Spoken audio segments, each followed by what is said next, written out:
बिस्मिल्लाहिर्रहमानिर्रहीम, अस्सलामुअलैकुम and a very good morning. आप सबको हम दोनों की जानिब से जुम्मा मुबारक हो। वकार भाई, कल एक इंतहाई अफसोसनाक वाक़या पेश आया, इसमें कोई शक नहीं है। और इसमें जो रवैये हमारे सामने नज़र आते हैं वो हमें बहुत सारे सबक सिखाते हैं। नाज़रीन इकराम, बात यह है कि जो तशद्दुद होता है वो बहुत बुरी चीज़ है। शिद्दत पसंद रवैये जो हैं वो तरक्की के दुश्मन होते हैं, इसमें भी कोई शक नहीं है। और इंतहा पसंदी किसी भी मुआशरे के लिए जहर एक कातिल है। यह है वो सबक जो हमने हज़ारों साल की बशरी तारीख से सीखा है। कल इमरान खान पर कातलाना हमला हुआ, गलत हुआ, बहुत सीधी बात है और रद्द अमल भी यही हो सकता है। लेकिन ये हमारा मुआशरा किस डगर पे है? याद रखिए, तशद्दुद बुरी चीज़ है, लेकिन तशद्दुद की तावीलात करना बहुत ही बुरी चीज़ है। क्योंकि तशद्दुद के लिए तावीलात जब आप करते हैं तो बेसिकली आप तशद्दुद के लिए रास्ता हमवार करते हैं। और कल आपने देखा है कि जो सोशल मीडिया पे जिस तरह का आ रहा था वो बहुत ही अफसोसनाक था। और हमारा माशरा जो है वो मुख्तलिफ क्लस्टर्स में बढ़ चुका है। आज PTI का पैरोकार इस हमले की बिला चूंच राह मजम्मत कर रहा है। लेकिन इसी माशरे के मुख्तलिफ वाबस्तगियाँ, यानी वो सियासी वाबस्तगियाँ हो सकती हैं, वो मुख्तलिफ वाबस्तगियाँ हो सकती हैं, वो लोग जो हैं उसको साजिशी नज़रियात घड़ने में मसरूफ़ हैं। ये साजिशी नज़रियात और तावीलात इस सूरत में कहीं ज़्यादा हो जाते हैं अगर वो शख्स जिस पर हमला किया गया हो वो जिंदा बच जाए। यानी हमारे यहाँ पिछले 20-25 सालों में आप देखें, मलाला यूसुफजई को आप देख लें, हामिद मीर, अबसार आलम से लेकर इमरान खान तक, इन तमाम वाक़यात में ऐसे साजिशी नज़रियात गढ़े जाते हैं जिससे जो विक्टिम है या जिस पर हमला किया गया है वो मुझे महसूस होना शुरू हो जाता है। ऑकम रेजर बहुत बड़ा कॉन्सेप्ट है और इसकी रूह से बेसिकली होता ही है कि हकीकत जो है वो बहुत सादा होती है और हकीकत तक पहुंचने के लिए गैर ज़रूरी तफसीलात की तराश खराश बहुत ज़रूरी होती है। हकीकत ये है कि इमरान खान के कंटेनर पर हमला हुआ है, गलत हुआ है, फुल स्टॉप। अब आपका ताल्लुक किसी भी जमात या नज़रिए से है, कम से कम तशद्दुद के मामले में हमें एक होकर खड़ा होना पड़ेगा। और याद रखिए कि साजिशी नज़रियात के लिए वो ज़मीन बड़ी ज़रखेज़ होती है जहाँ इल्म और तालीम के हवाले से पसमानदगी हो। तशद्दुद की तरह तशद्दुद की तावील भी उतना ही जुर्म है, क्योंकि वो बाकायदा एक रास्ता हमवार करता है तशद्दुद का। मैं आज की बड़ी खबर की जान भी जाते हैं।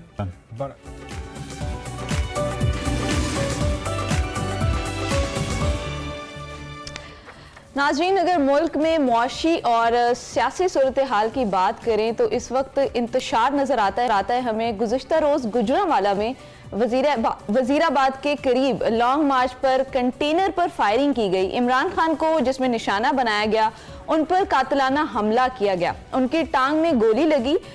ताहम उनकी जो हालत है वो खतरे से बाहर है और वो शौकत खानम हस्पताल लाहौर में ज़ेरे इलाज हैं।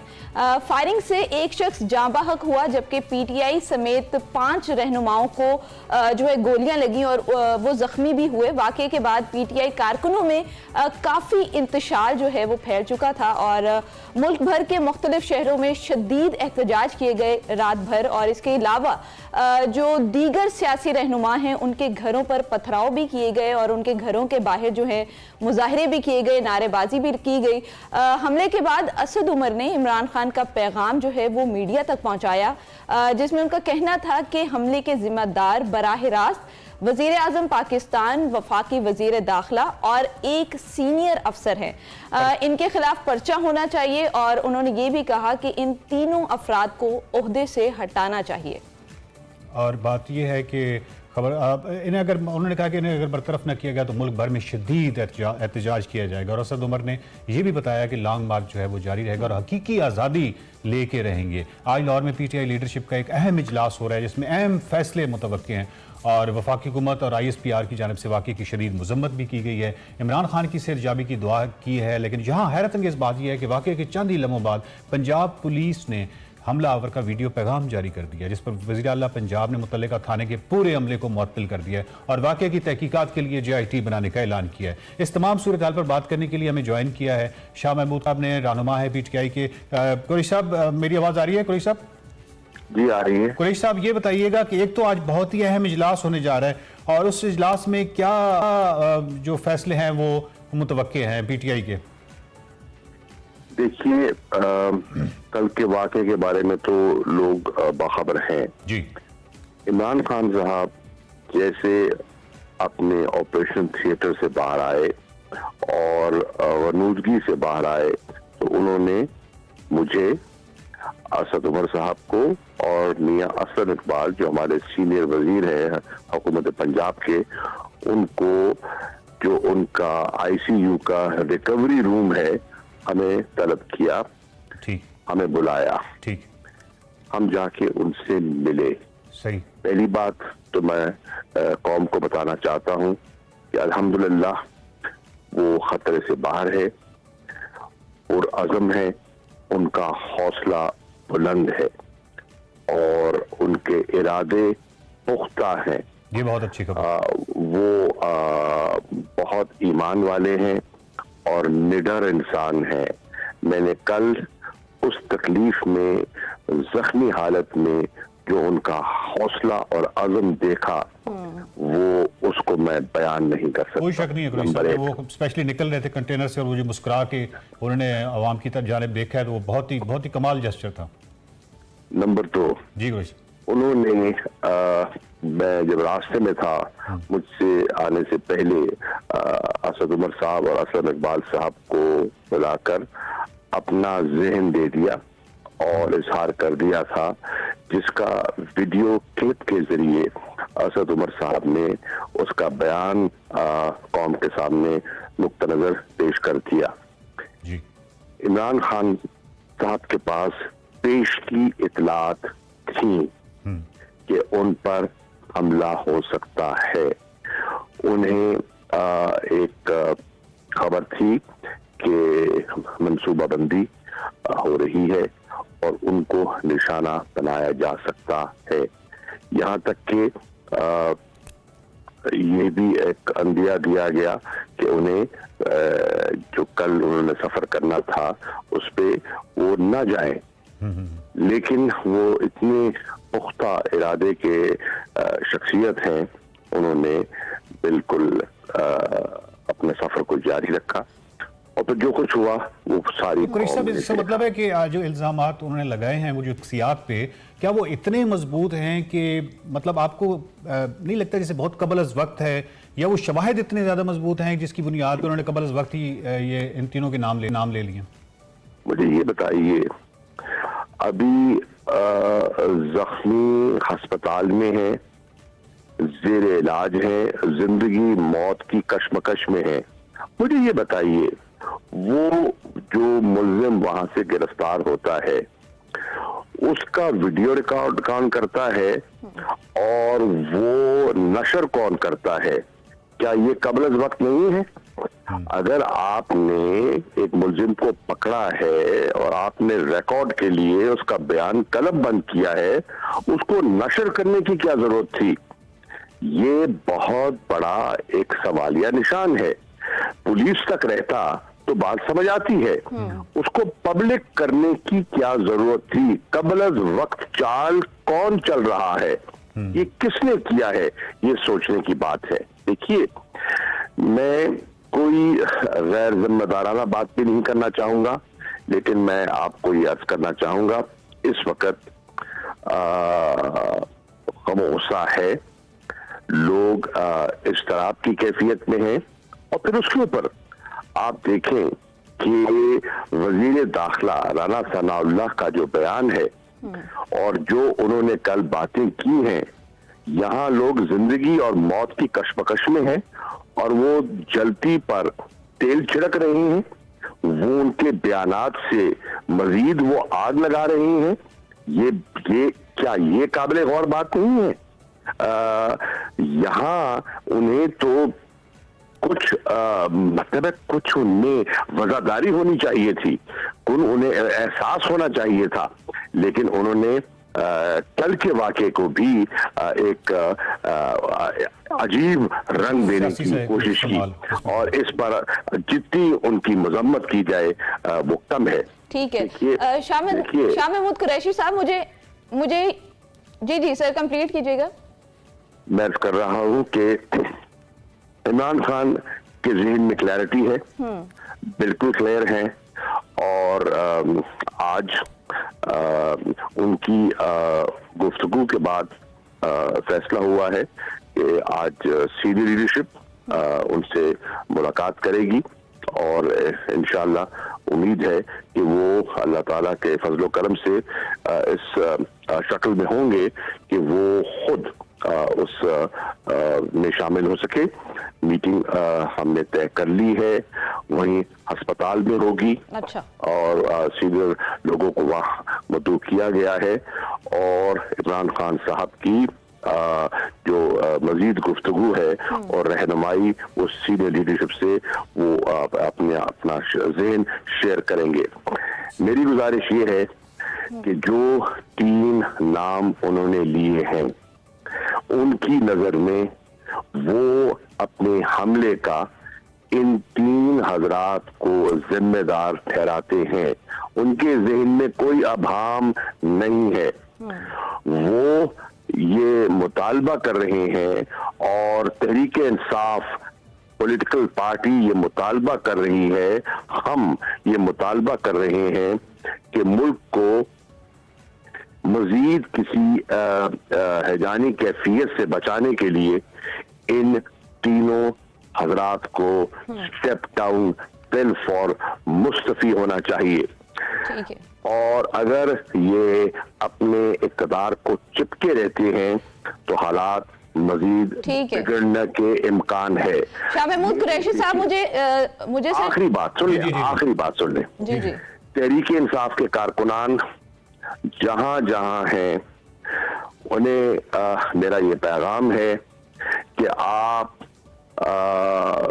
तैयार रहें, पुरअमन रहें, लेकिन पुरअमन एहतजाज आपका आईनी कानूनी हक है। इमरान खान पार्टी की रेड लाइन है, वो रेड लाइन क्रॉस की गई है और पार्टी की हिदायत पर आप अपने अपने कस्बों में, शहरों में पार्टी की हिदायत का जो मीटिंग के बाद जो भी फैसला होता है उसके लिए आप तैयार रहें। कुरैशी साहब, ये बताइए कि आज सुबह मैंने देखा सोशल मीडिया पे एक और वीडियो आई हुई है उसकी, तो मतलब एक तरफ तो रात को मुअत्तल भी कर दिया था परवेज इलाही साहब ने मुतल्लिका थाना और उनके एहलकार और सारा, और एक और वीडियो भी उसी मुलजिम की जिसको पकड़ा गया है उसको उसकी आई हुई है। तो ये क्या हो क्या रहा है, मतलब समझ नहीं आ रही। सवाल ये है, ये वीडियोस नशर कौन कर रहा है? देखिए, ये वीडियोस आपके पास, मेरे पास तो नहीं है। वहां ये कौन है और कौन इन वीडियोस को नशर कर रहा है, ये काबिले गौर बात है। ये क्या, देखिए, ये तो लग रहा है कि मामलात को सुलझाने की बजाय मजीद उलझाया जा रहा है। लॉन्ग मार्च जारी रहेगा, इसके हवाले से आपका कोई क्या है? आज आपकी मीटिंग भी है और आप क्या समझते हैं कि लॉन्ग मार्च जो है इसकी कंटिन्यूटी इस तरह रहेगी? लॉन्ग मार्च हकीकी आजादी की तहरीक का हिस्सा है और हकीकी आजादी की तहरीक जारी रहेगी। ठीक है, बहुत शुक्रिया शाह महमूद कुरैशी साहब। और हमारे साथ इस वक्त यूसुफ भी हैं जो कि शौकत खानम हॉस्पिटल के बाहर हैं इस वक्त, और क्या सूरत हाल है। यूसुफ अब्बासी साहब, आपको मेरी आवाज़ आ रही है? तो आप मुझे बताइएगा इस वक्त शौकत खानम जो अस्पताल है उसके बाहर की क्या सूरत हाल है? जी, मैं इस वक्त शौकत खानम हॉस्पिटल के मेन गेट के बिल्कुल सामने खड़ा हुआ हूँ और यहाँ पर सूरत हाल ये है कि फ़िलहाल तो यहाँ पर कोई पीटीआई का रहनुमा या वर्कर्स इस तरह के लोग इकट्ठे नहीं हुए, लेकिन अंदर की जो सूरत हाल है उसके हवाले से ज़राए का कहना है कि अंदर कुछ लोग हैं, मखसूस लोग हैं जिनको इमरान खान साहब ने इजाज़त दी थी, वो उनके पास हैं और वो मुसलसल उनके साथ रब्ते में हैं। इस हवाले से हमें एक अहम खबर ये भी अपने ज़राए से मिली है कि 10 बजे के करीब डॉक्टर्स का पैनल इमरान खान को एक बार फिर चेक करके फैसला करेगा कि आया कि वो अपने पैरों पे खड़े होकर चल सकते हैं अच्छी तरीके से और किसी जुलूस या जलसे या रैली में शामिल हो सकते हैं कि नहीं, क्योंकि इमरान खान बज़िद हैं कि वो रैली की क़यादत करेंगे और लॉन्ग मार्च को जारी रखेंगे। इस हवाले से ये भी बड़ी अहम बात सामने आई है कि इस वक्त उनकी पल्स, उनकी हार्ट बीट और उनकी जो टांग के जो गोलियां लगी थी, जो शरे लगे थे, जो उनकी जख्मी हालत थी, वो रात गए तक बिल्कुल ठीक हो गए और सुबह उनको हल्का फुल्का सा नाश्ता भी करवाया गया और अब 10 बजे उनको एक दवाई भी दी जानी है रूटीन के मुताबिक। इसमें यह भी कहा जा रहा है कि डॉक्टर्स का पैनल ही फाइनल करेगा, जिसके बाद उनकी अपनी पीटीआई के रहनुमाओं से मुलाकात होगी और पॉसिबल है कि लॉन्ग मार्च जारी रहे लेकिन इमरान खान उसकी क़यादत ना करें, और ये भी पॉसिबल है जिसके 20 से 30% चांसेस हैं कि इमरान खान खुद बाहर आएँ और आवाम से खिताब करें और उनको एक गुड जेस्चर दें अपनी सेहतयाबी के हवाले से और फिर उनको एक ऐलान के ज़रिए मुतहरक करें और उनको यकजा करने के लिए अपनी शक्ल की सूरत में, अपनी प्रेजेंस की सूरत में उनके सामने आए और उनको एक कॉल दें। इस हवाले से हमें ये भी पता चला है कि अभी थोड़ी देर बाद डॉक्टर्स जो हैं वो एक बार फिर उनके एक्सरे, सीटी स्कैन और ऐसे टेस्ट दोबारा करेंगे कि जो उनकी हड्डी मुतासिर हुई थी उसकी क्या पोजीशन है। ठीक है। अच्छा रात गए यूसुफ तक तो यही था कि वो साहब, बिल्कुल यूसुफ साहब मुझे ये बताइएगा, क्योंकि जो शुरू में इतलात आ रही थी उसमें कहा जा रहा था कि एक गोली लगी है या एक से ज्यादा लगी है, एक तो इस चीज को कंफर्म कर दें और दूसरा मुझे ये बताएं कि इमरान खान साहब की जो टांग है उसमें जो हड्डी है वो महफूज है या उसको भी इंजरी आई है? ठीक है, रात गए जो हमारी ज़राए से भी बात हुई और डॉक्टर फैसल सुल्तान से भी बात हुई तो उन्होंने भी इस बात की तस्दीक की थी कि इमरान खान की दाईं टांग पे 2 निशान आता है, जिससे ये समझा जा रहा है कि उनको 2 मुख्तलिफ जगह पे गोलियां लगी हैं। एक जगह पे गोली लगी है और एक जगह पे गोली के ज़रात लगे हैं। पिंडली पे गोली के ज़रात लगे हैं और पिंडली से ऊपर घुटने के थोड़े से ऊपर जहाँ से थाई शुरू होता है वहाँ पे एक गोली लगी है, जिससे घुटने की छोटी सी हड्डी एक मुतासिर हुई थी, लेकिन वो उनके मुताबिक, डॉक्टर्स के मुताबिक वो रिपेयर हो चुकी है, वो ठीक हो चुकी है। उसका रात के प्रोसीजर किया गया है, जिसके बाद उन्होंने उसको क्लियर करार दे दिया गया है कि अब उनको किसी किस्म की ऐसी इंजरी नहीं है जो खौफनाक या ख़तरनाक हो। अब वो तेज़ी से सेहतयाब हो रहे हैं और उनको कोई किसी किस्म की खतरा नहीं है, वो खतरे से बाहर आ चुके हैं मुकम्मल। बहुत शुक्रिया यूसुफ साहब, बहुत हमारी दुआएं हैं कि इमरान खान साहब जो है वो जल्द सेहतयाब हों। और इसी के साथ हम ब्रेक पे चलते हैं, ब्रेक के बाद दोबारा हाजिर होंगे। वेलकम बैक टू एक्सप्रेसो और बारी है अब हमारे segment over a cup of coffee की, जिसमें हमना खालिद सैर करवा रही हैं इस्लामाबाद के नेशनल म्यूजियम की।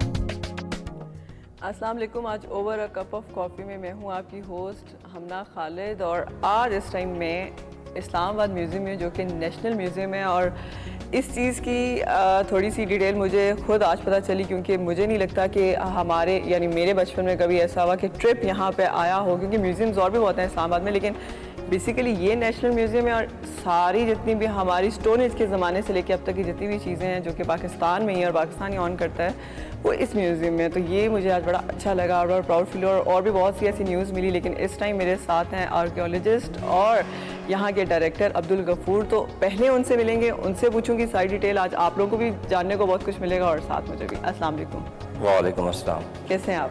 बिल्कुल ठीक ठाक। थैंक यू सो मच सबसे पहले टाइम देने के लिए और सबसे पहले ऑफ एयर मुझे इतना नॉलेज देने के लिए। नहीं, मोस्ट वेलकम। मुझे खुशी है क्योंकि आपको नॉलेज देने का मतलब है कि मैं आवाम तक कन्वे कर रहा हूँ और उनको पहुँचेगा नॉलेज।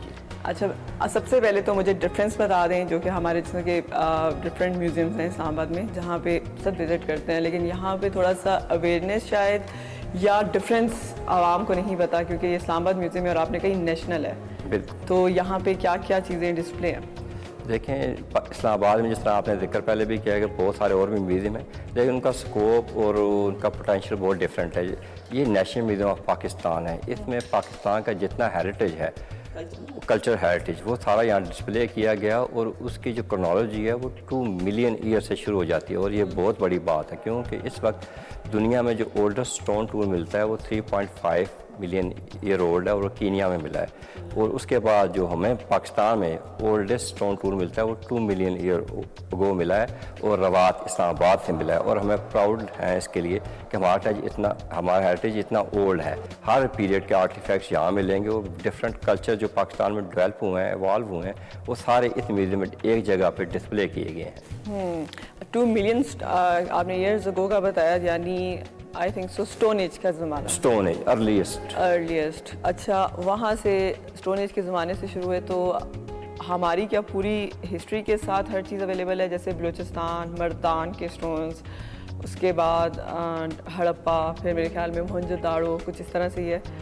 तो क्या ये सारी चीज़ें इस म्यूज़ियम में हमारे पास अवेलेबल है? जी बिल्कुल। हमारे पास एक जो पाकिस्तान में जो कल्चरल मटेरियल मिलता है, जो हेरिटेज सीक्वेंस है उसका क्रोनोलॉजी का, वो मुकम्मल है। सिवाय गंदारा ग्रेव कल्चर के जिसे डार्क पीरियड कहते हैं, उसमें उससे पहले 1000 ईयर एक ब्लैंक गैप है पाकिस्तान की हिस्ट्री में, वो पीरियड हमें नहीं मिलता। लेकिन उसके आगे और पीछे कंटिन्यूटी जो है मुकम्मल हमारे पास मौजूद है। आपके स्टोन एज जो शुरू होती है 2 मिलियन से शुरू होके फिर शिगाओ के मर्दान है, वहाँ 20,000 BC के केव के अंदर स्टोन टूल मिले हैं। फिर उसकी कंटिन्यूशन आगे सिंध में जाती है, रोड़ी सक्कर से हमें स्टोन टूल्स मिलते हैं, वो 7000 BC तक आते हैं। फिर इसके बाद जो फर्स्ट सेटल लाइफ, एक विलेज लाइफ मिलती है पाकिस्तान के अंदर, वो मेरगढ़ बलूचिस्तान है। वहाँ में हमें 7000 से लेके 5000 BC तक के स्टोन टूल्स, उनकी पॉटरी, उनके डोमेस्टिकेशन के जो आर्टिफैक्ट्स हैं वो मिलते हैं, टूल्स मिलते हैं। तो वही लोग थे जो वहाँ से कोडीजी जाके सेटल हुए और वहाँ से जो नई अर्बन सेटल लाइफ मिलती है पाकिस्तान में, इंडस्ट्रियलाइजेशन, वो इमर्ज हुई। पता चला कि हमारे जो कुछ ऐसे पीसीज हैं जो कि यूएस के पास चले गए, या आप उसको क्लेम कर सकते हैं कि वो चोरी हुए और वो फिर देन रिटर्न बैक हुए। तो एक तो पहला कि वो क्लेम कैसे किया कि वो पीसेस पाकिस्तान के हैं, क्या वो लैब टेस्ट के लिए जाते हैं या उस मतलब वो क्या प्रोसीजर है, एक पहला सवाल मेरा आपसे ये है। और दूसरा ये कि वो आप लोगों को किस तरह से पता चला कि यार वो यूएस के पास चले गए हैं, वो हमारे हैं। पाकिस्तान बनने से पहले भी एक्सकवेशन होती थी, तब रूल रेगुलेशन नहीं थे। जब ब्रिटिश आए थे 17वीं सेंचुरी में, तो उस वक्त तो आर्ट कलेक्शन के नाम पे कोई भी नॉमिनल ड्यूज़ दे के ईस्ट इंडिया कंपनी को एक्सकवेशन करके आर्टिफैक्ट निकालते थे, ले जाते थे। लेकिन इसके बावजूद चूँकि साइट्स बहुत स्कैटर्ड हैं और बाद साइट ऐसी हैं जो एक्सेसिबल नहीं है आम लोगों के लिए, तो वहाँ इलीगल डिगर अक्सर एक्सकवेशन करते हैं, निकालते हैं चीज़ें। रिसेंटली ऐसा हुआ कि 2021 में ये न्यूयॉर्क में एक इन्वेस्टिगेशन एजेंसी थी, उन्होंने एक ऑक्शन हो रहा था आर्टिफैक्ट है, जैसे ये एक आप देख रहे हैं बुद्धा पादा के पाँव हैं, ये ग्रीन शिस्ट के बने हुए हैं, तो इसकी 1.1 मिलियन बिड लगी वहाँ। तो वो कॉन्शियस हुए, तो उन्होंने जब बंदे को डिटेक्ट किया तो वो एक और फार्मर था, और उसने जो इन्फॉर्मेशन दी कि उसने 80s में पाकिस्तान से मुख्तलिफ एरिया से ये चीज़ें कलेक्ट की, परचेज़ की और ये शिफ्ट कर दी। तो मटेरियल जो था ना, उसने प्रूव किया कि ये जो मटेरियल है ये तो चूँकि पाकिस्तान में मिलता है, लिहाजा ये फिर डेफिनेटली पाकिस्तान के आर्ट से, आप गंदा बुद्धिस्ट आर्ट से मतलब हैं, तो ये पाकिस्तान को मिलेगी। तो फिर ये 46 आर्टिफैक्ट्स, जिसमें ये सबसे बड़ा बुद्धा पादा के पाँव बने हुए हैं, उसमें काफ़ी मिथोलॉजी और डिपिक्ट की हुई है। जैसे आप देखें लोटस फ्लावर बना हुआ है नीचे, ये रिप्रेजेंट कर रहा है उसकी बर्थ को। फिर ऊपर त्रिजत्रा एक बना हुआ है, त्रिशूल थी, तो ये भी बुद्धिस्ट का एक बहुत स्पेसिफिक आइकॉन है।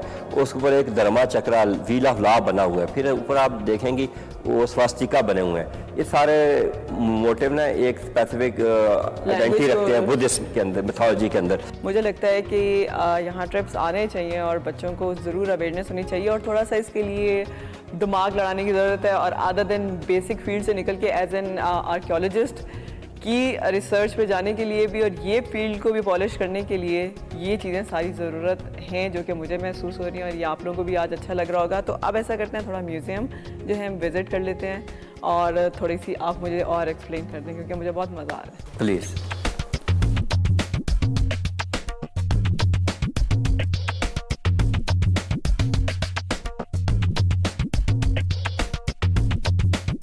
पाकिस्तान को बहुत फ़ख्र है कि हमारे पास दुनिया के जो ओल्डेस्ट स्टोन टूल हैं वो कीनिया से मिले थे 3.5 ईयर, लेकिन पाकिस्तान में इस्लामाबाद से 2 million year old stone tool मिला है। और ये साउथ एशिया में सबसे पुराना स्टोन टूल है, जो बताता है कि यहाँ human activity 2 million year ago भी थी।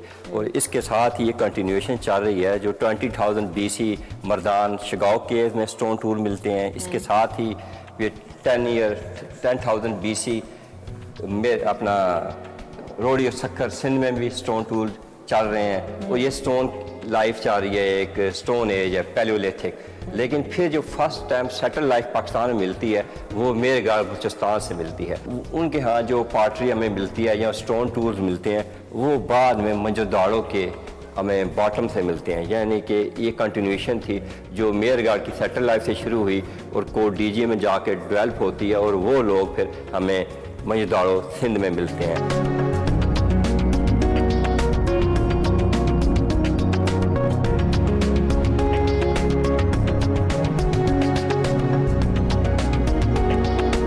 जो हमें नेक्स्ट हिस्टोरिक पीरियड मिलता है उसको हम गंधारा ग्रेव कल्चर कहते हैं। ये आर्यन हैं, इनके साथ ही हॉर्स का एंट्री भी हो जाती है हमारे इस रीजन में। इससे पहले जो इंडस सिविलाइजेशन उसमें हॉर्स या आयरन का कंसेप्ट नहीं था, लेकिन उसके बाद ये कंसेप्ट भी आ जाता है और इनकी पार्टी भी आप देखें टोटली डिफरेंट है। और यही लोग फिर आगे गंधारा या बुद्धिज़्म की तरफ प्रमोट करते हैं हमारे कल्चर को। अच्छा, जो बुद्धाइज्म का कल्चर स्टार्ट हुआ वो यहाँ, ये दिस इज़ द वन जहाँ से आपने एक्सप्लोर किया, यहाँ से स्टार्ट हुआ? जी बिल्कुल, ऐसे है कि बुद्धिज़्म जब प्रमोट होता है तो कुशान उसको इस तरह प्रमोट करते हैं कि जो उनकी लाइफ स्टोरी थी बुद्धा की, उन्होंने लिखा भी था लेकिन उसको पत्थरों के ऊपर शेप दे के स्तूपा के गिर्द लगाते भी थे डेकोरेशन के लिए। तो उसमें उसकी लाइफ का मतलब मोर देन 550 डिफरेंट स्टोरीज थी, उनको पत्थरों पर डिपिक्ट किया गया है। जैसे ये रेड स्टोन स्कल्पचर है, ये इंडियन स्टाइल का है, ये हमें टेक्सास से मिलता है। फिर ये बिर माउंड है जहाँ रेंडर आता है, तो उस दौर के ये सिंबल्स आप कह रहे हैं ना यूज करते थे डिफरेंट अपनी लैंग्वेज एक्सप्लेन करने। बिल्कुल। तो उसमें जो गंधारन कल्चर है इसके अंदर में खरोष्टी, ब्राह्मी, ग्रीक ये लैंग्वेजेस मिलती भी हैं और पढ़ी भी जाती हैं, डिसाइफर भी हुई हैं।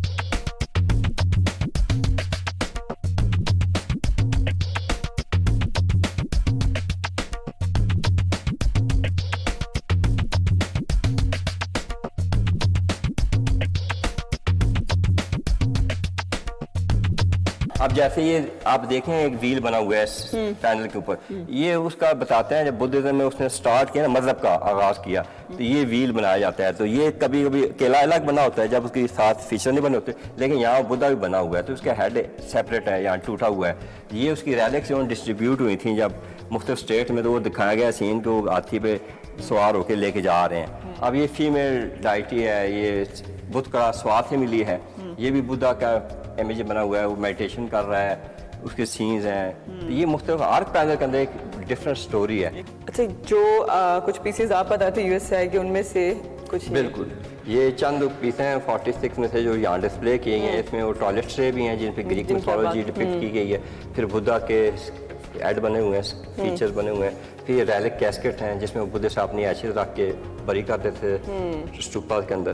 तो इस तरह के 46 पीसेज हैं जो हमें अमेरिका ने रिसेंटली रिपेट्रिएट किए हैं डिस्प्ले के लिए। बिल्कुल, और थैंक यू सो मच आज पूरा जो है ना मुझे म्यूज़ियम घुमाने के लिए और प्लस इतनी नॉलेज देने के लिए और ये अवेयरनेस देने के लिए कि बेसिकली जितने भी कल्चर्स हैं वो सारे यहाँ पे हैं और जितने भी यूनिवर्सिटीज़ के और जितने भी स्टूडेंट्स हैं उनको यहाँ आना चाहिए और यहाँ से नॉलेज लें, ताकि जो आप थ्योरी पढ़ें और जो प्रैक्टिकल आप देखेंगे वो दोनों आपको ज़्यादा डिफरेंस जो है वो क्रिएट करके बताएंगे। Thank you so much time के लिए। और ये था आज का over a cup of coffee. Next time फिर मिलेंगे, तब तक के लिए अल्लाह हाफिज़।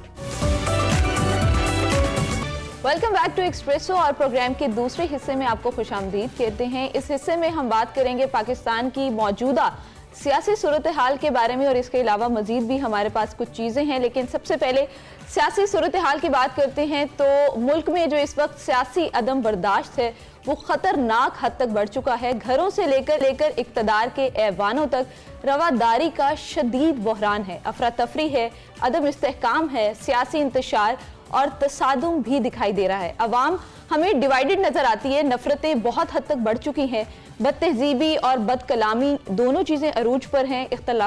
इख्तलाफ राय को भी दुश्मनी समझा जा रहा है, कोई किसी की बात बर्दाश्त नहीं कर रहा। तनकीद करना जो है वो हमारा वतीरा बन गया है। जहनी और जज्बाती अदम तवाज़ुन हम लोगों में पाया जा रहा है और इसके अलावा जो सियासतदान हैं वो अपने इक़्तिदार की खातिर, अपनी सीट्स की खातिर मुल्क की सलामती को और इस अवाम को दाव पे लगाने के लिए तैयार बैठे हैं।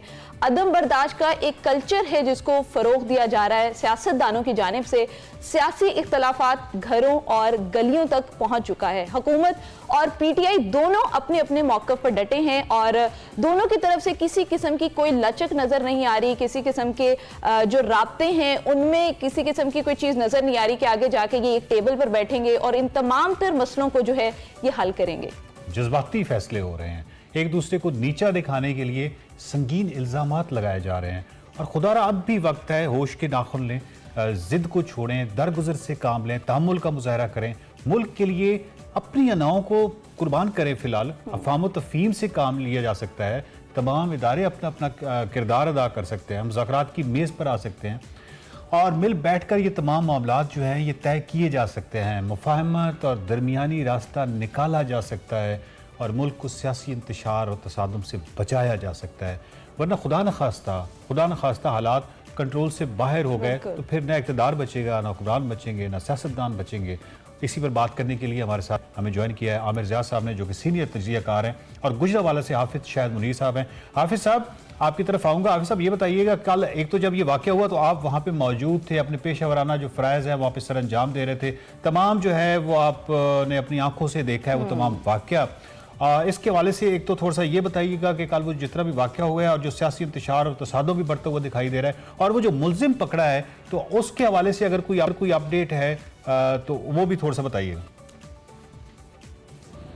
अच्छा, ये जो वाक़या कल तकरीबन 4 बजे के बाद 4:15 बजे के करीब ये वाक़या पेश आया है। एक शख्स जिसका नाम नवीद बताया गया है, उसने 9mm पिस्टल को इस्तेमाल किया है। उसका अब नया बयान भी सामने आ गया है। उसका ये कहना है कि उसी की गोलियां लगने से मौज़म गोंदल नामी PTI का एक कारकुन हलाक हुआ, जिसको मौका से पकड़ लिया गया और उसको पुलिस लेकर चली गई और इसका एक बयान सामने आ गया। जो अब तक की अपडेट है वो ये सामने आई है कि ये मुल्ज़म प्लम्बर का काम करता है। इसकी जेब से नस्वार बरामद हुई है। इसकी जेब से 10 ग्राम के करीब अफीम 10 ग्राम के करीब हीरोइन बरामद हुई है। एक नशे का आदी मुल्ज़म है, नशा करने वाला है। इसने बताया है कि कल इसने 20,000 के करीब, ये 20,000 रुपये से ये पिस्टल खरीदा था। इसके इस इंकशाफ के बाद इस मुल्ज़म को लाहौर CTD के हवाले किया गया है और वज़ीराबाद पुलिस ने कस्टडी में लिया है इसकी वालिदा को, इसकी बीवी को, इसके बाप को और इसके मामू को। इसलिए लिया गया है कि कोई ये सुनकर, चूंकि वो करीब ही का रहायशी था, कोई उसके घर पे हमला करके इन सब को ना मार दे।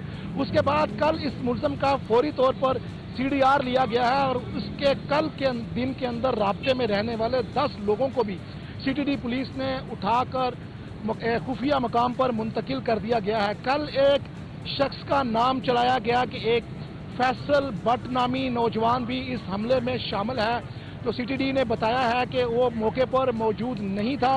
उसके कांटेक्ट में 10 लोग हैं जिनको पकड़ा गया है और उनमें फैसल नाम का कोई भी शख्स शामिल नहीं है। ठीक है।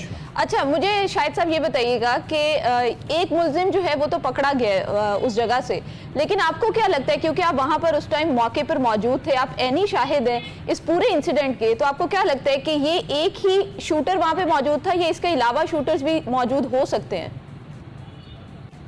फ़ैरा देखें, पहले एक फायर हुआ है, चूँकि हम इमरान खान साहब की DSNG से तकरीबन 10 से 15 फुट के फासले पे, और उनके जो बम्पर था उनके कंटेनर का उसके बिल्कुल करीब थे जब एक फायर हुआ और फिर उसके बाद ब्रश चला है। ये सारा वो था जो मुल्ज़म की तरफ से किया गया है और उसके बाद जवाबी फायरिंग की गई है एलीट फोर्स की तरफ से ताकि कोई ज़्यादा माहौल ख़राब ना हो। लेकिन इस ब्रश के बाद 9mm के फायरिंग के बाद यहाँ पर भगदड़ मच गई है। कंटेनर पर खड़े हुए लोगों को गोलियां लगी हैं, जिसमें चेयरमैन PTI इमरान खान साहब को गोली लगी है और दीगर लोगों को गोली लगी है, जिसमें 13 के करीब लोगों को बताया जा रहा है। लेकिन नीचे खड़ा ओवरसीज पाकिस्तानी एक शख्स जो कि बैरून मुल्क से आया था और वो वापस जाने वाला था, उसको गोलियां लगी हैं और वो 3 गोलियों में से एक गोली उसके सर में लगी है और वो मौके पर मरा है। जिस वक्त उफेरा वो मरा है, उसके 3 मासूम बच्चे भी लाश के करीब देखे जा सकते हैं और CTD एक दफ़ा उसकी तरफ भी हमने देखा कि दौड़ी है कि कहीं ये मुल्ज़म तो नहीं, लेकिन वो औंधा पड़ा हुआ था और खून में लथपथ था। जिसके बाद उसके ऊपर CTD की एलीट की तरफ से कोई फायर नहीं किया गया क्योंकि वो बंदा सुध बुध और साकत पड़ा था। उसके बाद ये पीछे हमारे एक गोडाउन है जिसके अंदर वो भागा है। ये जो इम्कान है कि यहाँ पर कोई शूटर बैठा हुआ था ऊपर, तो ये सारी वर्कशॉप का एरिया है, यहाँ पर कोई ऐसी जगह नहीं बनती, कोई ऐसा एंगल नहीं बनता कि जिससे कोई बंदा यहाँ पर बैठकर एक फायर के बाद दीगर फायर करे। जो इमरान खान साहब का कंटेनर है उसके ऊपर जैसे हम अपने घरों की बालकनियों में पाइपिंग करते हैं उस तरह की पाइपिंग की गई थी, उसको महफूज नहीं बनाया गया था, उसके आगे कोई लोहे की चादर नहीं लगाई थी। अब उसके अंदर इतने सुराख हैं 6-6 इंच के, उनके अंदर डिफरेंस है जहाँ से ये गोलियाँ निकली और सबकी टांगों पर लगी क्योंकि हमलावर ज़मीन पे खड़ा था और गोली का एंगल भी यही बनता है कि उसमें जितने सुराख और जहाँ से उसको स्पेस मिली और गोलियां जाकर मुख्तलिफ लोगों को लगी और गोलियां कंटेनर को भी लगी। ये वो सारे फायर थे जो मुलजम की तरफ से किए गए, क्योंकि उसके पास 26 से 27 के करीब बुलेट्स थी। और उसका ये बयान भी सामने आया है कि मैं 7 से 9 फायर चलाने में कामयाब हुआ हूँ, मेरी जब गोली फंसी है तो फिर मुझे किसी शख्स ने इंतसाब नामी नौजवान ने पकड़ने की कोशिश की है, तो मैं उस वक्त भागा हूँ। जिस जगह में इस शहर की खुशकिस्मती यह है कि जिस जगह पर वो भाग कर अंदर गया है वो बंद जगह थी। अगर वो गलियों में इस तरह का वाकया आता तो बंद गली थी, इस वजह से। हाफिज शाह साहब, आप हमारे साथ ही रहिएगा। हमारे साथ आमिर ज़िया साहब हैं। आमिर ज़िया साहब, आज हमने इंट्रो में भी ये बात की थी कि ये जो जज्बातीपन है और ये जो कोई भी इस तरह का होता है, इस तरह मलाला से लेके अब तक की जितने भी ऐसे वाक़यात जिसमें फायर किया जाता है और कोई बच जाता है, तो उसके बाद एक साजिशी नज़रियात जन्म लेना शुरू कर देते हैं। और हम जो हकीकत जो बेसिकली बड़ी सादा होती है कि उसको कंडेम करना चाहिए, हम उसके कंडेम करने के बजाय हम कुछ और डिटेल्स में पढ़ते हैं, साजिशी नज़रियात में पढ़ते हैं, इन तमाम मामलात में चले जाते हैं। तो इससे सियासी इंतशार और जो तसादुम है वो उसके बढ़ने के और ज़्यादा इम्कान जो है वो बढ़ जाते हैं। तो अब कल के वाक़े को इसकी पूरी जो सूरत हाल है उसको आप क्या देख रहे हैं? ये आप लोगों ने जो अपना इब्तिदाई कलमात अदा किए आप दोनों ने, वो बड़े हालात की अच्छी तरह से मंजर कशी जो है मैं समझता हूँ कि करते हैं।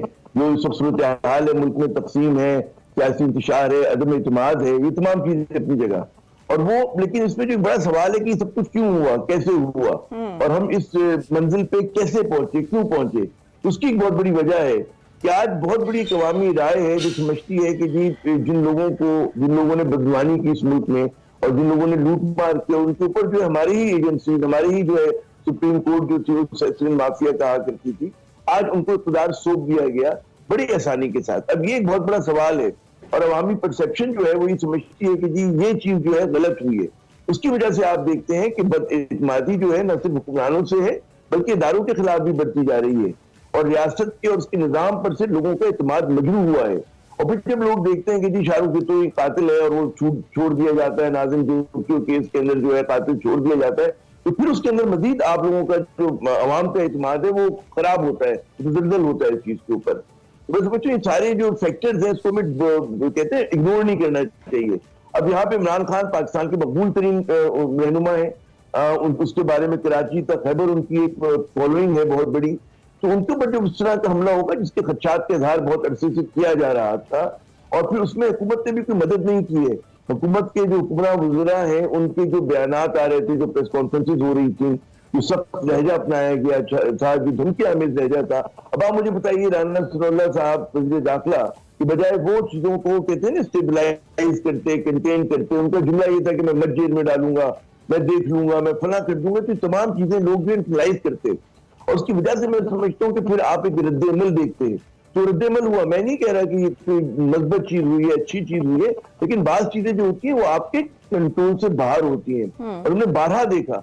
मतलब मैं 30 बरस से सहाफत में हूँ, बेनज़ीर साहिबा के ऊपर 2 हमले हमने देखे, लेकिन उनका शहादत भी हुई।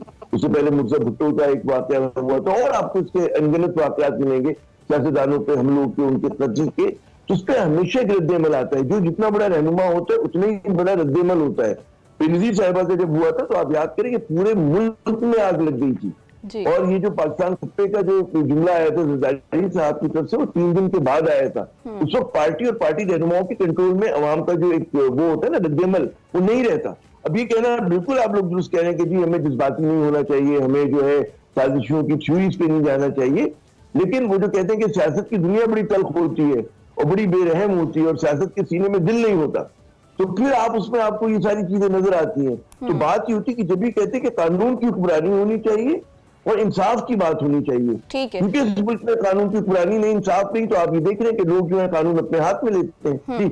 अच्छा, मुझे ये बताइएगा कि क्योंकि अवाम जो है वो बड़ी डिवाइडेड हो चुकी है, अवाम को एक तरह से प्रोवोक किया गया, उनके अंदर नेगेटिविटी जो है उसको हैंस किया गया, तो आपको क्या लगता है ये जो तकसीम है और ये जो हमारे आपस की नफरतें हैं, इनको किस तरीके से हम लोग कम कर सकते हैं? और दूसरा मैं आपसे ये सवाल पूछना चाहूंगी क्योंकि आप तज्जियाकार हैं, तो आपको क्या लगता है, एक तरफ जो है परवेज इलाही साहब ने GIT तश्कील दे दी है और क्योंकि ये इमरान खान साहब के इत्तेहादी हैं, तहरीक इंसाफ के इत्तेहादी हैं, तो क्या जो है तहरीक इंसाफ वो इस GIT की जितनी भी कार्रवाई होगी उससे जो है वो करेगी, मुतमईन होगी? ये आपके दोनों सवाल बहुत अहम है कि जी अवाम तकसीम क्यों हुए हैं और क्या ये साजिशी थ्योरीज पे इतना एतमाद क्यों करते हैं। तो बात में जैसे मैं पहले अर्ज कर रहा था कि जो इस मुल्क के मारूदी हालात है, यानी कि जो ऑब्जेक्टिव कंडीशंस हैं, उसकी वजह से आप लोगों में एक रद्द अमल देखते हैं। उनका एतमाद नहीं है इस वक्त हमारे यहाँ जो निज़ाम चल रहा है, और उसकी वजह से आपको लगता है कि उन्हें इंसाफ नहीं हो रहा, मेरिट पे चीजें नहीं हो रही हैं। जिन लोगों ने लूट मार की है भी अवामी परसेप्शन है, मैं ये नहीं कह रहा कि गलत है, सही है, लेकिन इस अवामी परसेप्शन को बनाने में इन्हीं इदारों का काम था ना, कि जो उन्होंने बरसा बरस तक, आप मुझे याद करें सुप्रीम कोर्ट अगर कहती हो कि जी सेसलिन माफिया है, अब वो भी तो सुप्रीम कोर्ट ऑफ पाकिस्तान थी ना। हमारे आला तरीन तहकीकाती इदारे जो थे वो ये कहा करते थे कि जी इस मुल्क में लूट मार की गई, करप्शन यहाँ का बहुत बड़ा मसला है। जब वो ये लोग देखते हैं और उसमें फिर उनको लगता है कि हमारे जो इदारे हैं अब उन्हीं लोगों के मुहाफिज बनकर सामने आ रहे हैं, तो लोगों में रद्द-ए-अमल होगा। तो ये परसेप्शन जो है, पहला मैं समझता हूँ कि हमारे इदारों की जिम्मेदारी है इस परसेप्शन को दूर करें। वो अपने अमल के जरिए वो अपने आप को ये जो लग ही रहा है कि जी पूरा बोझ उन्होंने उठाया हुआ है हुक्मरानों का, शरीफ खानदान का जो बहुत मुतनाज़ा है, तो उसको उनको जरा से अपने आप को डिस्टेंस करना पड़ेगा और उनके मुहाफिज बन के अगर वो नजर आएंगे तो लोगों को शिकायत होगी। फिर दूसरी बात जो आपका वो टेक्निकल सवाल है कि जी GIT को तस्लीम करते हैं नहीं करते, जाहिर है कि तो PTI की अपनी हुकूमत है और अगर कोई भी चीज हो रही है तो उनकी मर्जी से, उनकी मंशा से हो रही है। फिर बड़े सवालात उठते हैं कि जनाब जब पंजाब में ये वाक़या हुआ तो जिम्मेदारी जाहिर है कि प्राइमरीली जो है हुकूमत पंजाब की आती है। वो जो आपको याद होगा कि अभी रिपोर्टर की शहादत का वाक़या भी हुआ सदफ साहिबा का, वो क्यों हुआ? उसकी वजह ही कि हमेशा जब भी VIP मूवमेंट होती है इस तरह की, उसके गिर्द 2-3 हिफाजती वो हल्के होते हैं, इसमें आप लोगों को जाने नहीं देते, चाहे वो रिपोर्टर हो, चाहे वो पार्टी का वर्कर हो, कोई और शख्स हो। इसकी वजह ये होती है कि हर आदमी का एक्सेस नहीं होता उस कंटेनर तक, ठीक है ना। वो आप कोई भी रहनुमा ले लो, उसके साथ यही होता है। और अगर कोई फर्ज करे साफ ही जा रहा हो, कोई वो इजाजत से जाता है, अरेंज करके जाता है, आप एकदम नहीं घुस सकते। तो आपको उस दिन से नजर आना चाहिए था कि जी लैक्स थे वहां का सिक्योरिटी का निजाम है, जो हल्के होने चाहिए थे कारकुनों के, पुलिस के, क्या आप 30-40 गज का कम से कम फासला रखते हैं और 7-7 कंटेनर के चलते हैं कि जी उस दायरे को नहीं तोड़ना, तो वो नजर नहीं आया। आमिर साहब उसको जो जी आमिर साहब बात ये है कि ये एक दिन में तो ये सारे ओवरऑल सोसाइटी की जब हम बात करते हैं तो ये जो तसुबात हैं ये एक दिन की पैदावार भी नहीं है। हमें मालूम है कि ये जो खौफ हैं, तसुबात हैं, ये सारी चीज़ें जो हैं इनके लिए दहाइयाँ लगी हैं और हम अब इस माशरे की एक ऐसी सतह पे आप पहुँचे हैं जहाँ पे हम अगर कोई तब्दीली कर सकते हैं तो वो नई नस्ल में और निसाब में और तमाम बड़े पैमाने पे एक ऐसी तब्दीली की बुनियाद रख सकते हैं जो हो सकता है कि 30 या 40 साल बाद हमारा माशरा तब्दील हो। इस वक्त तो बिगाड़ जो है नफ्सियाती सतह पे वो बहुत ज़्यादा है और इसके लिए हमारी बड़ी इन्वेस्टमेंट है पिछले काफ़ी दहाइयों से। आप क्या समझते हैं ये तकसीम और ये नफरतें, साइंटिफिकली स्पीकिंग तो 20-30 साल लगते हैं इस तरह के काम में, बट फौरी क्या किया जा सकता है? आपने सही कहा कि जब आप एक सोशल प्रोसेस को अनलीश करते हैं तो जितने बरस आपने इन्वेस्ट किया होता है उसको रोल बैक करने में भी उतने ही दिन लगते हैं। बड़ी आपने अच्छी बात की खान साहब, यही होता है। लेकिन मेरा सवाल ये कि क्या हमने उस सिर्फ की तरफ, वो जो रोल बैक की तरफ कदम उठाया या नहीं उठाया, या हम उन्हीं गलतियों को दोबारा दोहराए चले जा रहे हैं? हम ट्राइड एंड टेस्टेड फॉर्मूलाज के ऊपर जो है बैंक कर रहे हैं। तो मुझे जो इस वक्त बड़े दुख के साथ कहना पड़ता है वो लगता है ये कि पाकिस्तान पे 90 की दिहाई की सियासत को मुसल्लत किया जा रहा है, तो उसके अंदर हमें कोई खैर की सूरत नजर नहीं आती। लेकिन हमारा इब्तदाई दौर था सहाफत का 90 की दिहाई के अंदर, तो उसमें यही सूरत हाल थी कमो बेश। और आज मैं समझता हूँ ज्यादा बुरी हुई है कि आज जो है हर चीज पे एक सवाल ये निशान है, हर चीज के ऊपर। आप देखिए पढ़ा लिखा पाकिस्तान, प्रोफेशनल पाकिस्तान बहुत नाराज है, बहुत दुखी है। लोग मुल्क छोड़ के जाने की बात कर रहे हैं, उनको समझ में नहीं आ रहा कि जनाब किस सिमत पे लेके जाया जा रहा है। उनको उम्मीद की कोई किरण नजर नहीं आती। पहले देखिए मुल्कों पे बड़े बड़े सख्त वक्त आते हैं लेकिन उम्मीद की किरण होती है। उम्मीद की किरण कौन होते हैं? वो रहनुमा होते हैं, वो सियासतदान होते हैं, सियासी पार्टियां होती हैं। आमिर साहब एक टेक्निकल से सवाल है, मैं आपसे पूछना चाहता हूं, आप रहनुमाई कीजिए कि ये जितने भी हमारे पॉलिटिशियंस होते हैं ये अपनी जमात को जिस तरीके से सपोर्ट कर रहे होते हैं या अपने लीडर्स को जिस तरह सपोर्ट कर रहे होते हैं, अच्छा कोई इररेशनल बात है, गैर अकली ऐसी बात है जो दुनिया का कॉमन सेंस रखने वाला भी उसको मालूम है कि हमारा जो लीडर है इस वक्त ये बिल्कुल एक बेवकूफ़ाना बात कर रहा है, इररेशनल है, गैर अकली है, बट उसकी सपोर्ट के लिए बाकायदा किसी भी प्रोग्राम में बैठ जाएंगे और ये रवैया हमें बाकायदा पिछले 10-15-20 सालों में बहुत ज़्यादा बढ़ता हुआ, मैंने बहुत रेयर है कि कभी किसी से सुना हो कि हाँ ये हमारे लीडर ने बड़ी गलत बात की है और बिल्कुल क्योंकि ये अकली किसी पैमाने पे पूरा नहीं उतरती तो ये हम इसको गलत समझते हैं। तो ये आप अंदाजा लगाइए कि ये कंफर्मेशन बायस जिसको कहते हैं वो इस कदर फैला हुआ है, तो इसको आप किस नजर से देखते हैं? तो बड़ा आपने बुनियादी अहम आपके सवाल में जवाब भी है एक तरह से। मैं समझता हूँ जो खुद तनकीदी होती है, सेल्फ क्रिटिसिज्म होता है, ये किसी भी सियासी तहरीक की, सियासतदानों की और सियासी जमात की जान होती है, बल्कि मेरे और आपके लिए भी बड़ा सेल्फ क्रिटिसिज्म है, जरूरी होता है। मैं देखता हूँ वाकई जब आप टीवी प्रोग्राम देखते हैं कि जहां पर डिस्कोर्स का लेवल आप म्यार जो है वो सेट करते हैं, तो वाकई इतना आमियाना, इतना सतही होता है तो उससे जो सुनने वाला होता है उसको गुस्सा तो आ सकता है, वो मुस्कुरा तो सकता है, झुझला सकता है, लेकिन कुछ सीख नहीं सकता। उसके पास सुनने को कोई नई बात नहीं होती है। तो वो लोग बिल्कुल जिस तरह की ठीक है। हाफिज शाहिद साहब, मुझे ये बताइएगा कि आज आपको यहाँ पर कोई एक्टिविटी होती हुई नजर आ रही है और जो कंटेनर है उसकी क्या ताजा तरीन सूरत हाल है? देखिए, आज जो लॉन्ग मार्च की सूरत हाल है, अगर कानूनी तौर पर बात की जाए तो वो ये है कि अभी तक FIR दर्ज नहीं हुई। FIR दर्ज होगी। ये जो इस वक्त कंटेनर है वो केस प्रॉपर्टी है, जिसको हम उर्दू में माल मुकदमा कहते हैं। जब तक FIR दर्ज नहीं होगी ये कंटेनर यहाँ पर खड़ा रहेगा। FIR दर्ज होने के बाद ये इस माल मुकदमे की इलाका मजिस्ट्रेट से स्पुर्दारी लेनी पड़ेगी। स्पुर्दारी लेने के बाद ये कंटेनर लॉन्ग मार्च के काबिल हो सकेगा। नंबर 1। FIR के बारे में हमने पुलिस से पूछा है कि अभी तक क्या FIR क्यों नहीं हुई, तो बताया गया कि बड़े लेवल पर ये फैसले हो रहे हैं और ये जो जख्मी हैं इनके ऊपर PFS से। ठीक है। थैंक यू सो मच जी। और नाज़रीन, यहाँ पर वक्त होता है ब्रेक का। ब्रेक के बाद दोबारा हाजिर होंगे। वेलकम बैक टू एक्सप्रेसो और प्रोग्राम में आगे बढ़ेंगे और अब आपकी मुलाकात करवाते हैं खैबर पख्तूनख्वा की पहली फूड कंट्रोलर से, जिनका नाम है उज़मा शाह। इन्होंने कुछ दिन कबल ही अपनी इस ओहदे पर चार्ज संभाला है। इससे कबल उज़मा जो हैं असिस्टेंट फूड कंट्रोलर के ओहदे पर तैनात थी और मुसलसल 3 साल से बेहतरीन कारकर्दगी का अवार्ड हासिल करने के बाद इन्हें मौजूदा ओहदे पर तरक्की दी गई। इस हवाले से मजीद बात करते हैं। हमारे साथ उज़मा मौजूद हैं। अस्सलाम वालेकुम उज़मा, वेलकम टू एक्सप्रेसो। वालेकुम अस्सलाम, thank you so much. Uzma, सबसे पहले तो बहुत बहुत मुबारक हो आपको, और आप पहली खातून फूड कंट्रोलर हैं KPK में। मुझे ये बताएं, ये जो सफ़र है ये किस तरह का था और किन किन मुश्किलात का आपको सामना करना पड़ा? जी बिल्कुल, thank you so much. Actually मैं 5 साल से ज़्यादा हो गया है कि मैं इस फील्ड में हूँ और अभी रिसेंटली ही मेरी प्रमोशन हुई है और मुझे ये ऑनर हासिल है पूरे KPK की वाहिद फीमेल डिस्ट्रिक्ट फूड कंट्रोलर हूँ। Obviously this was a very challenging field for me because एक तो हमारे यहाँ एक्सेप्टेंस थोड़ी कम है एज अ फीमेल और थोड़ी सी इनसिक्योरिटीज़ भी होती हैं फीमेल्स को लेके, लेकिन अल्हम्दुलिल्लाह मैंने हर जगह और ऐसी जगहों पे भी इंस्पेक्शंस किए हैं जहाँ पे कोई मेल भी नहीं जाता और इसी वजह से मुझे लास्ट 3 इयर्स से बेस्ट परफॉर्मेंस अवार्ड भी दिया जा रहा है।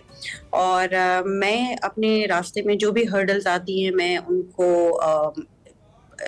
बिल्कुल भी कंसिडर नहीं करती कि वो मेरे लिए कुछ मुश्किल है या कुछ, and I just focus on my work और इसी वजह से जो है वो आज मैं इस मकाम तक पहुंची। उज़मा शाह साहबा, बात ये है कि अगर आप फूड कंट्रोलर की बात करें तो पाकिस्तानी जो सोसाइटी है उसके पर्सपेक्टिव में देखें तो हम मिलावट के हवाले से और इन चीज़ों के हवाले से मतलब बहुत ज़्यादा हमारे यहाँ होता है ये मामला और इसके पीछे बड़े बड़े माफियाज होते हैं। तो मुझे बताइए कि इस पूरी फील्ड में किस तरह के चैलेंजेस और बड़े सीरियस किस्म के चैलेंजेस आपको दरपेश होते होंगे, क्या चैलेंजेस होते हैं इस फील्ड में? जी चैलेंजेस तो ऑब्वियसली हैं और मतलब जहाँ पे भी हम इंस्पेक्शंस करते हैं हमें कंप्लेंट्स भी मौसूल होती हैं, रेगुलर विजिट्स भी होते हैं, दूर दराज के इलाके भी होते हैं जहाँ पे जाना पड़ता है, बट अल्हम्दुलिल्लाह मैं हर जगह पे गई हूँ और मैंने बड़े बड़े जो होटल्स होते हैं, बेकरीज या कोई भी ऐसी जगह है तो मैं कोई भी मुझसे रहा नहीं है और मैंने उनके ऊपर ऐसे ही एक्शन लिया है जैसे मुझे लेना चाहिए। तो आपसे ज्यादा बेहतर कोई नहीं बता सकता कि मिलावट किस हद तक हो रही है, आप हमें थोड़ा सा आइडिया देंगी कि किस हद तक हो रही है मिलावट? मिलावट ऑब्वियसली हर चीज में है, ऑब्वियसली बहुत सारी ऐसी चीजें हैं फूड की जिसमें एडल्ट्रेशन बहुत कॉमन है और अब तो इतनी हो गई है क्या इवन सब्जियों और फ्रूट्स के ऊपर वो पेंट और उस चीज को करके, तो इस हद तक तो हो चुकी है अडल्ट्रेशन कि हमने नेचर को भी नहीं छोड़ा। लेकिन ये है कि ऑब्वियसली इसका हल भी है कि हम लोग रेगुलर विजिट्स करते हैं, इंस्पेक्शंस करते हैं, और हमारी कोशिश ये होती है कि जो भी ऐसी जगह हो उस पे हम फौरन हम अलर्ट रहें, कोई कंप्लेंट हो या रेगुलर इंस्पेक्शंस हो तो वो भी हम करते हैं। तो एक्टिव अल्हम्दुलिल्लाह। ठीक है। अच्छा उस्मा साहिबा, मुझे ये बताइएगा कि डेली बेसिस पे एक तो कितनी कंप्लेंट्स जो हैं वो आप लोगों को रिसीव होती हैं और कितनों पर एक्शन लिया जाता है, और इसके अलावा मुझे ये बताएं क्योंकि ये एक ऐसा इदारा है जिसमें खवातीन जो हैं बड़ी कम है, जैसे अगर मैं आपकी बात करूं तो आप पहली फूड कंट्रोलर हैं KPK की, तो फैमिली की तरफ से कितनी रुकावट थी? किसी ने रोका आपको इस फील्ड को ज्वाइन करने से? नहीं, बिल्कुल भी नहीं।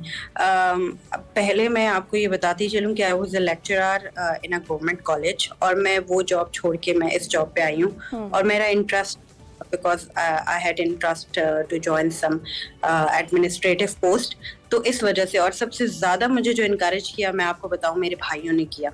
अच्छा। तो मेरी सपोर्टिव थी और मुझे अल्हम्दुलिल्लाह उनकी बहुत सपोर्ट हासिल थी। और मैं यही कहूंगी कि हर घर वाले जब तक आपको सपोर्ट नहीं करते, आप लोगों के अंदर वो कॉन्फिडेंस नहीं आ सकता। आप बाहर तभी आप अपने आप को तभी मनवा सकते हैं when you have that confidence from your home। तो अल्हम्दुलिल्लाह मुझे वो सपोर्ट हासिल थी मेरी फैमिली की, और मुझे उस तरफ से कोई इशू नहीं। ये बताइए, जो जितनी बेटियां आपको सुन रही हैं उनकी गाइडेंस के लिए बताइए कि किस तरह का तालीमी पस मंजर चाहिए होता है फूड कंट्रोलर के लिए? जी, मैं तो PCS के थ्रू मैंने ज्वाइन किया, और अगर आप क्लियर करते हैं कमीशन के एग्जाम तो फिर आपको इंटरव्यू के लिए कॉल किया जाता है, और उसमें से एक क्राइटेरिया होता है, उसमें से सिलेक्शन होती है फिर। और पूरे KPK में जो थी PCS के थ्रू एक ही पोस्ट पे जिसपे मेरी सिलेक्शन हुई throughout KPK, there was only one post, so मेरी सिलेक्शन हुई है and I joined this field. ठीक है। अच्छा उसमें मुझे ये बताइएगा, अगर आप किसी जगह पर जाती हैं जहां से आपको कंप्लेन मौसूल होती है, तो वहां जाकर आप सबसे पहले क्या एक्शन आप लोग लेते हैं और उसके बाद क्या स्टेजेस होते हैं उसके? सबसे पहले तो जी, जैसे ही कोई कंप्लेंट हमें मौसूल होती है, हम पहले अपना स्टाफ वहाँ पे भेजते हैं टेस्ट एंड परचेज के लिए। हम पहले जाके वो परचेज करते हैं, टेस्ट करते हैं कि आया वाकई में ये इस दाम के ऊपर फरोख्त हो रहा है या नहीं, बिकॉज अगर हम डायरेक्ट रेट करेंगे तो वो हमें दुरुस्त ही रेट बताएंगे। तो हम जब टेस्ट करते हैं तो हमारे सामने हकीकत वाज़ेह हो जाती है कि आया वो ओवर चार्ज कर रहे हैं या नहीं। इसी तरह से अगर रेट लिस्ट डिस्प्ले नहीं है तो उसके ऊपर वो भी एक वायलेशन है, ओवर चार्जिंग भी एक वायलेशन है, एडल्ट्रेशन भी एक वायलेशन है, प्राइस टेम्पर जो की जाती है वो भी एक वायलेशन है, एक्सपायर और नो मैन्युफैक्चरिंग और एक्सपायरी डेट मेंशन ना करना, ये सारी वायलेशंस हैं डिफरेंट टाइप की। उस्मा साहबा, ये बताएं कि ये जो जितने भी फ्रॉड होते हैं, जितने भी माफियाज होते हैं, ये जदीद साइंस की भी मदद लेते हैं और अपने आप को अपडेट रखते हैं, नए नए तरीके, बड़े बड़े फनकाराना, हम तो हैरान हो जाते हैं, ऐसी ऐसी फनकारियाँ होती हैं। तो ऑफ कोर्स आपका जो महकमा है वो भी अपने आप को इसी तरह अपडेट रखता होगा साइंस के हवाले से और इन तमाम चीज़ों के हवाले से कि इनको पकड़ना कैसे है। तो ये तो आपके लिए भी बहुत सारी हैरान कुन स्टोरीज आती होंगी आपकी इल्म में। बहुत ज़्यादा, इवन मतलब में यूजुअली जब हम विजिट करते हैं तो ऐसे केमिकल्स यूज किए जाते हैं जिससे जो कि बहुत हार्मफुल हैं हेल्थ के लिए। तो मैंने बहुत सारे ऐसे केमिकल्स उनको कन्फिस्केट किया because they were using it, ताकि उसको लॉन्ग प्रिजर्व किया जा सके, जो कि हमारी सेहत के लिए बिल्कुल भी ठीक नहीं है। तो हम जाते हैं, अब इतना एक्सपीरियंस हो गया है कि हमें उस चीजों का पता चल जाता है। इस वजह से हमारे साथ शाह साहबा, यकीनन आपको बहुत एक्सपीरियंस भी होगा और आगे जैसे जैसे वक्त गुजरेगा मजीद आपको एक्सपीरियंस होगा। और कमाल काम कर रही हैं आप, बहुत कमाल काम कर रही हैं और तमाम बेटियों के लिए और तमाम के लिए आप बहुत एक फ़ख्र भी हैं और बहुत अच्छी मिसाल भी हैं। एक ब्रेक लेंगे और ब्रेक के बाद हाजिर होते हैं। Welcome back to Expresso. और अब हम आपको कुछ एक्सरसाइज करवाएंगे। हमारे साथ मौजूद हैं हाफिज खालिद मलिक, तो over to you. Thank you so much sir. आज जो मैं आपको एक्सरसाइज बताने वाला हूँ वो हमारी है लेग्स की ट्रेनिंग। किसी भी बिल्डिंग की बुनियाद जब तक स्ट्रॉन्ग नहीं होती वो बिल्डिंग स्ट्रॉन्ग नहीं होती। हमारे जो बिगनर हैं वो बहुत मेजर मिस्टेक ये करते हैं कि वो लेग्स डे वाले दिन स्किप कर लेते हैं। देखिए, जब तक आपकी लेग स्ट्रॉन्ग नहीं होंगी, आपकी बॉडी, आपकी जो बिल्डिंग है, जो अल्लाह ने ये बिल्डअप किया है, ये स्ट्रॉन्ग नहीं हो सकती।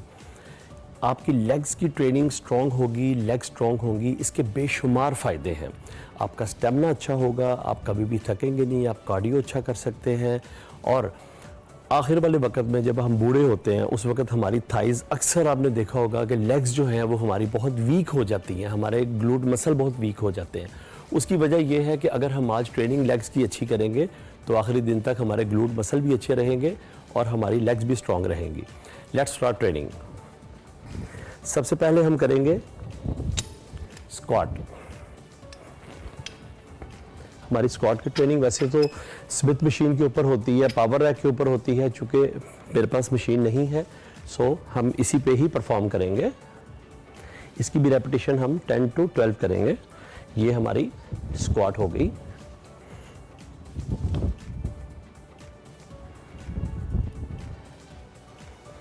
पूरा इसको आपने डाउन जाना है, देन अप, पूरा डाउन देन अप, पूरा डाउन देन अप। इसके बाद हम ट्रेनिंग करने वाले हैं front squat. Front double squat होगी हमारी। आप ये रॉड के साथ भी परफॉर्म कर सकते हैं, डबल के साथ भी कर सकते हैं। इसकी भी रेपिटेशन 10 to 12 होंगी। पूरा डाउन जाना आपने, then up, full down then up. इसके साथ हम करेंगे सोमो स्क्वाट। सोमो स्क्वाट हमारी थर्ड ट्रेनिंग है। ये होगी, ये हमारी ट्रेनिंग है सोमो स्क्वाट। बहुत सारी गर्ल्स हैं जिनका इनर थाई का इशू है, जहाँ पे उनको फैट है इनर थाई में, उसको निकालने के लिए ये ट्रेनिंग सबसे बेस्ट है। ये है हमारी sumo squat. Thank you so much Hafiz साहब, और माजरत चाहते हैं क्योंकि आज टाइम की थोड़ी सी कमी थी, इस वजह से हमें यहीं पे आपको कट करना पड़ा है। तो नाजरीन, हमारे प्रोग्राम का जो वक्त है वो ख़त्म होता है, लेकिन मैं आखिर में ये कहना चाहूँगी और ये दुआ करती हूँ कि अल्लाह इस मुल्क पर और इस मुल्क के लोगों पर रहम करे और आने वाला जो वीकेंड है वो आप लोगों का खैरियत से गुजरे। हम दोनों को इजाज़त दीजिए। अल्लाह हाफ़िज़। अल्लाह हाफ़िज़।